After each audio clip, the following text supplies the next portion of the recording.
Welcome sa Dries TV. Kung interesado ka sa ganitong news, huwag kalimutang isubscribe ang ating YouTube channel. Maraming salamat! Welcome back again sa ating YouTube channel mga kakimpaw. And sa update natin ito, ang pag-uusapan natin ay tungkol sa mga importanteng kaganapan na kinikimen syempre kay Paolo Avellino. Pero bago po ang lahat, maraming salamat sa inyong patuloy na pag-support at pagsubaybay sa mga daily update natin. Kaya naman bilang pasalamat, narito po ang isang napili kong komento patungkol po ito sa naging previous update. Mula ito kay Ginang Norma Dayag, sabi niya, there is to be first time na may ganitong pangyayari sa buhay ng artista. Strictly, they followed the customs and traditions regarding the simple lifestyle of getting married. Still, they follow the usual practice emulated by our forefathers. In spite of our modern way of living, KP follow the tradition way of a couple who will receive one of the sacraments, and that is sacrament of matrimony. God bless all legit fans of KP.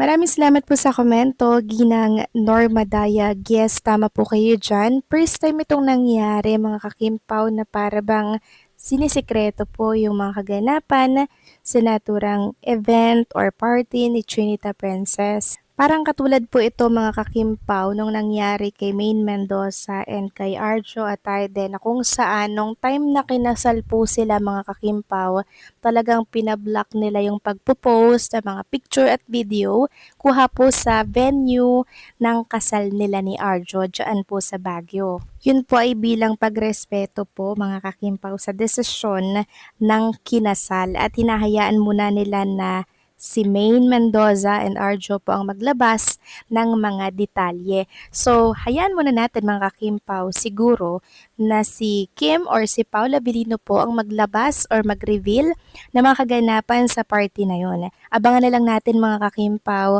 sa vlog ni Chinita Princess. For sure, ibablog niya yan mga kakimpaw kasi syempre special day or special event yon sa kanyang buhay. Malamang sa alamang, isasama niya po sa vlog ang tungkol dito. Kaya yun po yung abangan natin. Okay? So maraming salamat sa komento, Ginang Norma Daya. God bless po at mabuhay kayo. So ito na nga pag-usapan na natin mga balita po na nakalap natin sa hapong ito. Tunahin na nga nating pag-usapan ang ganap kay Chinita Princess. So kanina after pong mamudmod na mga grocery pack at full tank ng gasoline sa mga driver po ng tricycle, rekta naman si Chinita Princess dito po sa It's Showtime para magpasaya ng mga madlang people. Tunay nga namang hindi talaga siya napapagod at nauubusan po ng energy. Dahil sa isang araw, sobrang dami niya pong ganap. Paano niya kaya napagkakasya yun, no? But anyway, dumako muna tayo sa kasuotan ni Kim Chu for today's episode ng Showtime. Super makulay na naman po as usual ang OOTD ni Kimi. Super passionistang tunay, like a Barbie talaga na buhay, ika nga po nila. So balikan lang natin ang ginawang pagtulong ni Kim Chu mga kakimpaw ha. Dahil dyan sa ginawang yan ni Kim Chu, umani lang naman po siya ng napaka-genuine na reaction mula po sa mga nagmamahal at sumusuporta sa kanya. And syempre mula po rin sa mga casual netizen. Ito nga po yung ilan sa mga komento nila Now I know why your fans are super generous, Kimi, especially the Kim Pao FG. It is because of your kind and generous heart that never forgets to share blessings with other people. So correct mga kakimpaw, nagsisilbing huwaran na po si Chinita Princess sa mga Kimpaw fans dahil kung ano po ang nakikita nila kay Chinita Princess, ginagaya din po nila mga kakimpaw. Sabi pa ng isang netizen, every blessing that comes your way, you turn into something that can make others smile. Ate Princess Chinita, your heart is as beautiful as your light. Thank you for always choosing to give, inspire, and spread happiness. Yes, mga kakimpaw, nagsisilbing blessings po si Chinita Princess sa kanyang kapwa. Kaya naman hindi po siya nawawalan din ng blessings kasi alam po ng nasa itaas na binabahagi niya rin po ito sa iba. And also aware naman tayo sa nawalang pera po ni Chinita Princess. Hindi po biro yun mga kakimpaw. Pero Kim Chu, mas pinili pa po na tumulong pa rin at mag-share sa mga nangangailangan na sobrang busilak talaga ng kanyang puso.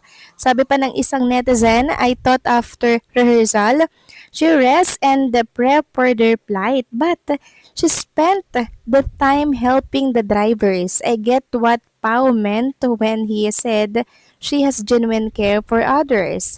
Kimi really is something else. No wonder she is loved and blessed. So yan nga din ang akala ko eh. Akala ko po talaga magpapahinga din si Chinita Princess ngayong araw po dahil kagabi anong oras na rin sila natapos sa kanilang rehearsal ni Paula Abilino para po yan sa Kim Pao or Love World Tour. Eh hindi pala mga kakimpaw dahil maaga siyang nagising. 7:30 nandun na po siya mga kakimpaw sa isang gasoline station ng Shell dyan po sa Manila no, para mamigay ng kanyang mga food pack at libre pong full tank. Grabe no, saan ko kukuha ng energy si Chinita Princess. And speaking of rehearsal kagabi mga kakimpaw, ipapakita ko lang naman sa inyo itong isa sa mga picture ni Kim and Paula Abilino. Kuha po sa studio na yan na pinag-rehearsalan nila. Sobrang sweet talaga nila mga kakimpaw. Tingnan nyo naman po gaano ka-close silang dalawa.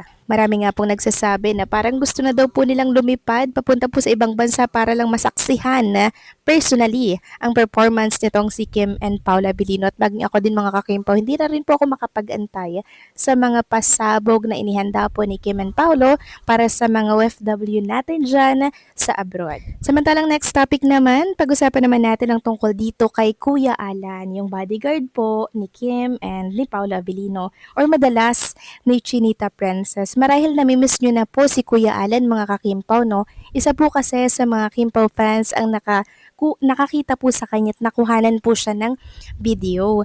Nakita niya daw po si Kuya Alan at tinatanong niya nga po si Kuya Alan kung namimiss niya na daw ang Kimpaw. At sabi nga po ni Kuya Alan, oo daw po, namimiss na niya si Kim and Paula Abilino. So, sabi nila marahil na-assign daw po sa ibang artista si Kuya Alan kasi madalas hindi na po natin siya nakikita, no? Nakakasama po ni Chinita Princess. Pero hopefully, sa world tour po ni Kim and Paula Abilino ay makasama po itong si Kuya Alan. Sabi nga po ni Ma'am Asha, greetings Kuya Alan, birthday for Ate Kimi, ang nag-iisang bodyguard ng Kim Pao. Kuya Alan, sana po makasama at makita namin kayo sa world tour ni na Ate Kimi at Kuya Pao.